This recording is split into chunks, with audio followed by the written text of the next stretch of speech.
Nice to meet you. अरे बहिणी रे photo काढ इथे सोबत. अरे एवढं लांब नाही हो. एवढं असं धरून घेऊन थांबा. एवढं असं एवढं असं एवढं असं. No, thank you, bye bye. Okay, thanks. Oh, I have to run away. Bye bye. Bye, namaste.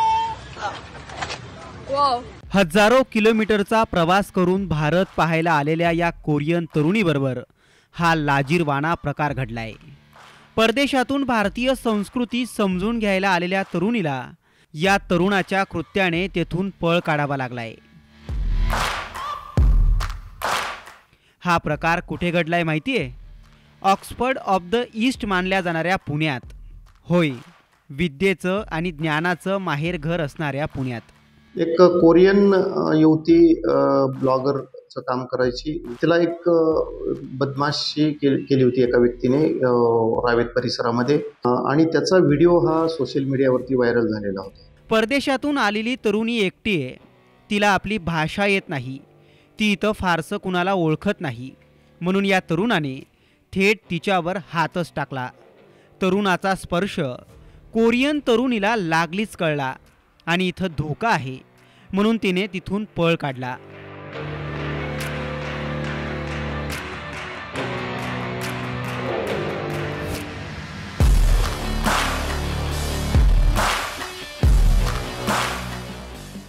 केली एक प्रोफेशनल ब्लॉगर आहे. केली बरोबर हा सगळा प्रकार घडला. तरुणाचा स्पर्श, त्याची भावना केलीला विचित्र वाटली. तरीही केलीने शीतावरून भाताची परीक्षा केली नाही. तुम्ही कुठेही प्रवास करता तिथं तुम्हाला वाईट लोक भेटू शकतात, हे सर्वत्र आहे. त्यामुळे कृपया हा न्याय प्रत्येक भारतीयाला देऊ नका. माझ्या अनुभवावरून भारत हे राहण्यासाठी खूप चांगलं ठिकाण आहे असं म्हणत केलीने तिच्या व्हिडिओमध्ये घडलेला हा सगळा प्रकार आता सोशल मीडियावर शेअर केलाय. तो व्हिडिओ व्हायरल मिळाला.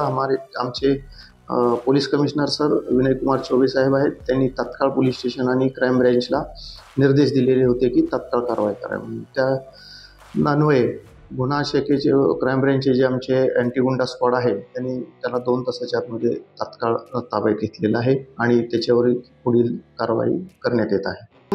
भारतामध्ये जे काही परकीय नागरिक विविध कारणासाठी येत असतात. काही विद्यार्थी असतात, काही टुरिस्ट असतात, काही आपल्या संस्कृतीचा अभ्यास करण्यासाठी येत असतात आणि अशा परकीय नागरिकांना आपण सहकार्य केलं पाहिजे. त्यांच्या संरक्षणासाठी आपण पुरेपूर प्रयत्न केले पाहिजेत आणि जर का असं परकीय नागरिकांना कोण त्रास देत असेल, कोणी बदमाशी करीत असेल तर तात्काळ पोलिसांना कळवलं पाहिजे आणि त्यांना योग्य ती मदत केली पाहिजे. अतिथी देवो भव म्हणणाऱ्या आपल्या देशात अशी मानसिकता लाजिरवाणी आहे. केलीला आपली भाषा नसेल कळत, पण तिला स्पर्श करणाऱ्याची भावना जरूर कळली होती. या घटनेवरून जितका संताप करावा तितका कमीच आहे. ब्युरो रिपोर्ट, साम टीव्ही न्यूज, पुणे. देश विदेशातील प्रत्येक घडामोडींचे लाईव्ह अपडेट मिळवण्यासाठी आता साम टीव्हीच्या सर्व सोशल मीडिया प्लॅटफॉर्मला लाईक, फॉलो आणि सबस्क्राईब करा. तसंच सर्व नोटिफिकेशनसाठी बेल आयकॉन प्रेस करायला विसरू नका.